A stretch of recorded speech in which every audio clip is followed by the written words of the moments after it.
So our Torah reading today is Deuteronomy 26:1 to 29:9, Isaiah chapter 60, and Matthew chapter 4, verses 13 to 24.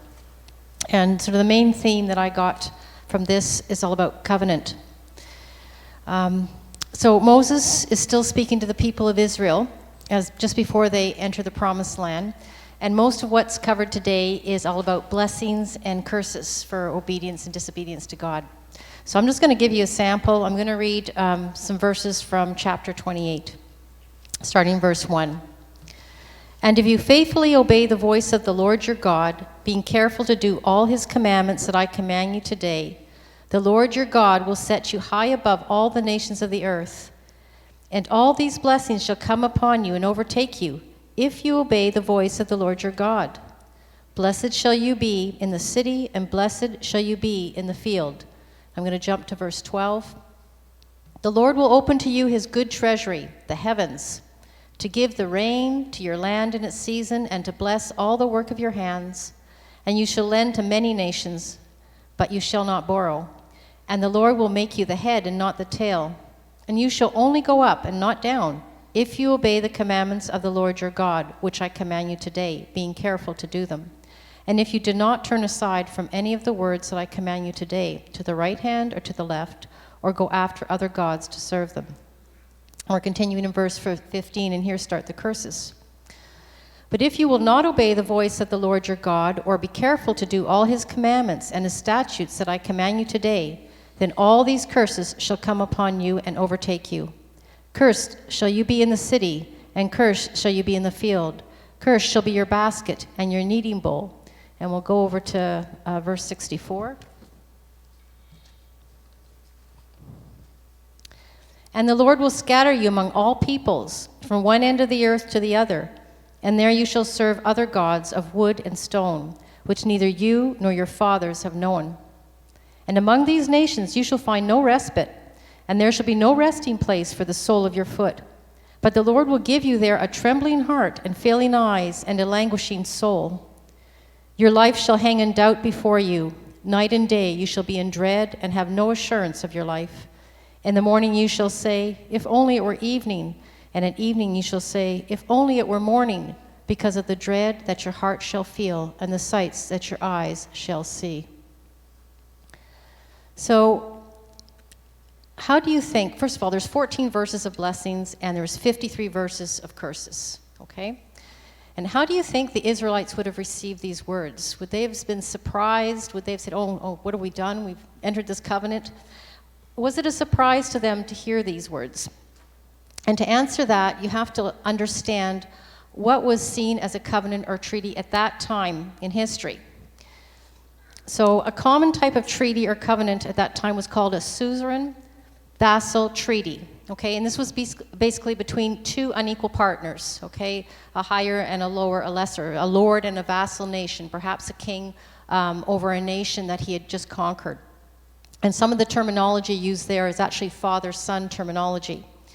And it was comprised of 6 parts, but you're going to see that there's actually a direct parallel to the contents of this typical treaty or covenant and the Mosaic covenant. The Mosaic covenant is the covenant that God made through Moses with the Israel people. Okay, so I'm just going to run through these parts and sort of show you this parallel.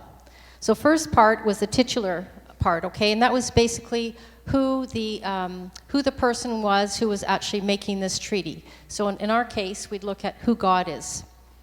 Part 2 is historical narrative.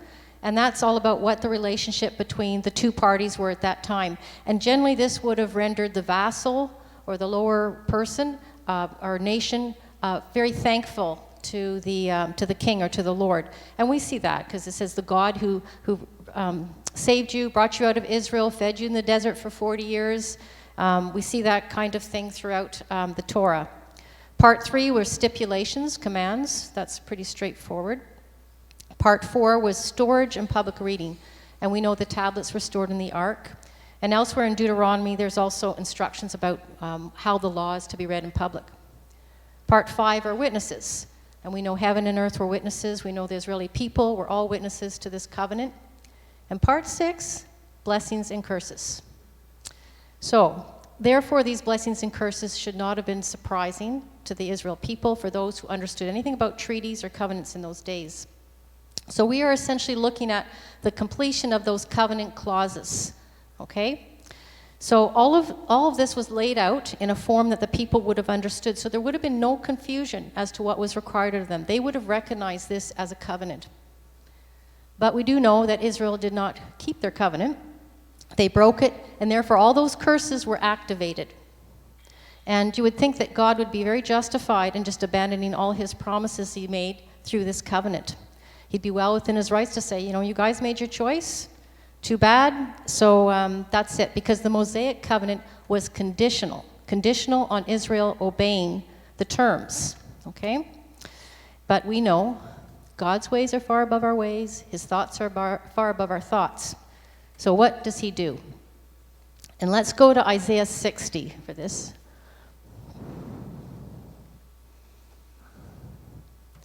And I'm going to read verses 1 to 6.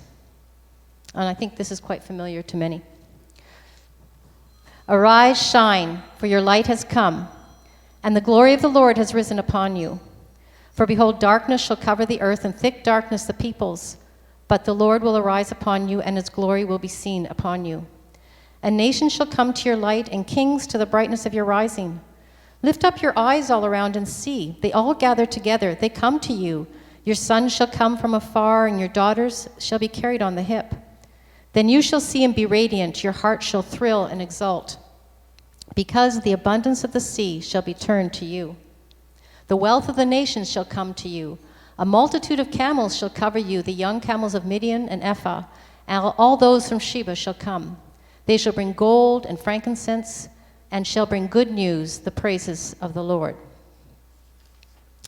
So what is God promising? An amazing future homecoming for the nation of Israel, even before they were completely scattered. That's when Isaiah was written. So he is not abandoning his promises of the land and blessing on the nation in spite of their disobedience. Now why? Why? Well, one of the reasons is the promises made under this Mosaic covenant were actually given previously to Abraham. Okay? They are part of that Abrahamic covenant, which is both unconditional on anything Abraham or his descendants would do, and it's also everlasting, okay, unlike the Mosaic one. Therefore, all those promises of the land and blessing that God gave to Abraham, they actually still stand today. But how could he make the people ready to receive the promise? What could break off the curse so that blessing could be released to them? So let's go to Matthew. And it's chapter 4, we'll start in verse 13. And this is Jesus beginning his ministry. And leaving Nazareth, he went and lived at Capernaum by the sea, in the territory of Zebulun and Naphtali, so that what was spoken by the prophet Isaiah might be fulfilled. The land of Zebulun and the land of Naphtali, the way of the sea beyond the Jordan, Galilee of the Gentiles. The people dwelling in darkness have seen a great light. And for those dwelling in the region and shadow of death, on them a light has dawned. From that time Jesus began to preach, saying, Repent, for the kingdom of heaven is at hand. While walking by the Sea of Galilee, he saw two brothers, Simon, who was called Peter, and Andrew his brother, casting a net into the sea, for they were fishermen. And he said to them, Follow me, and I will make you fishers of men. Immediately they left their nets and followed him. And going on from there, he saw two other brothers, James the son of Zebedee and John his brother, in the boat with Zebedee their father, mending their nets, and he called them. Immediately they left the boat and their father and followed him. And he went throughout all Galilee, teaching in their synagogues and proclaiming the gospel of the kingdom and healing every disease and every affliction among the people. So his fame spread throughout all Syria. So here we see the gospel writer calling Jesus the great light for those in darkness. Jesus became a curse in exchange for a blessing. And we've read before how cursed is those who are hung on a tree. That's in Galatians 3 and Deuteronomy 21. And in this gospel passage, Jesus is calling his first followers. It's the start of a movement like no other, of a covenant like no other. The light has been lit. So what about this darkness? Now, it was very dark at the time of Jesus because of the Roman occupation. But historically, we know that after Jesus' time, it was even worse. And the curses in Deuteronomy just were poured out over that nation. And it's only in the near past that we've seen a turnaround of this, okay? Because now Israel is a nation again, which is amazing, and it's also prospering in spite of many enemies around them. So to me, we are seeing, in part, a huge part really, the fulfillment of some of these Abrahamic promises, the Abrahamic covenant. And we know now the world seems to be getting much darker again. And so maybe this is the time of that great light to shine brighter. The light of that new covenant started millennium ago by Jesus, who is the light, and that's the light that dwells in our hearts. Now, we don't know God's timings, but we know he's a promise-keeping God. And I realize that Isaiah 60 was really written to Israel, but we are grafted into that olive tree. So I just want to say to you, arise, shine, for your light has come, and the glory of the Lord has arisen upon you. For behold, darkness shall cover the earth, and thick darkness the peoples. But the Lord will arise upon you, and his glory will be seen upon you.